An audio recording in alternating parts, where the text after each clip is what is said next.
ভাজন প্রিয়জনেরা, আজকে আমরা মাদার তেরেজার পর্বদিন পালন করছি। 7 দিন মাদার তেরেজার এই পর্বদিনে আজকে দেখতে পাচ্ছেন যে আমরা এই পাহাড়তলি গির্জায় এখানে সবাই উপনীত হয়েছি। এখানে এসেছি, এই যে পর্বীয় খ্রিস্টজাগ সম্পূর্ণ হয়েছে। বিশেষভাবে আজকের এই খ্রিস্টজাগে দূর দূরান্ত থেকে অনেক মানুষ এখানে সমাগম ঘটেছে। বিশেষ করে মাদার তেরেজার মধ্য দিয়ে তারা প্রার্থনা নিবেদন করেছেন।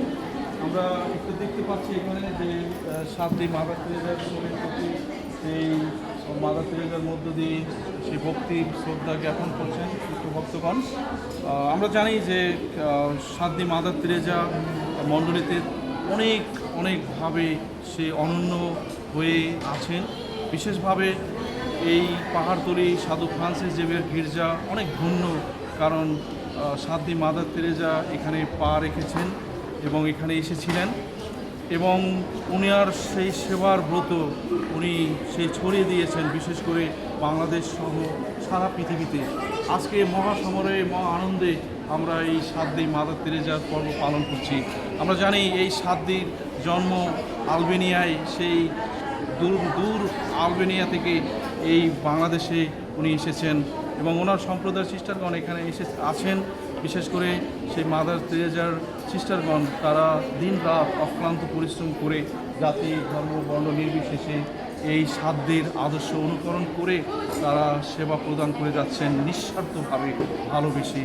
তাই আজকে আমরা যারা 7 দিন মাদার তেরেজার ভক্ত অনুরাগী আছি, আমরা আজকে এখানে এসেছি।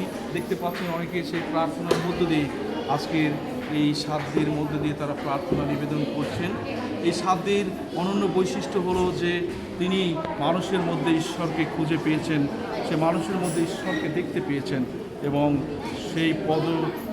সেই পথচারী বা সেই যারা পিছিয়ে আছে সেই পক্ষাঘাতগ্রস্ত দুস্থ অসহায় অসুস্থ মানুষকে তিনি কোলে তুলে নিয়েছেন এবং তাদের মধ্যে ঈশ্বরকে দেখেছেন, এবং এইভাবে তিনি নিজের জীবন বিলিয়ে দিয়েছেন।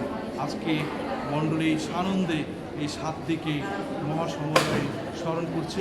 বিশেষ করে আমরা আমাদের এই 7 দিন মাদার তেরেজার সম্প্রদায়ের যে সিস্টারগণ আছে তাদেরকে অনেক পরিবেশ শুভেচ্ছা অভিনন্দন জানাই এবং তাদের জন্য বিশেষ প্রার্থনা নিবেদন করি।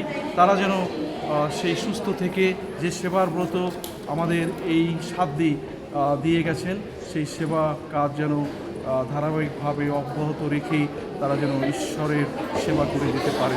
এবং পিতা আজকের এই পর্বদিনে সবাইকে অনেক সেই শক্তি সাহস অনুপ্রেরণা দান করুন।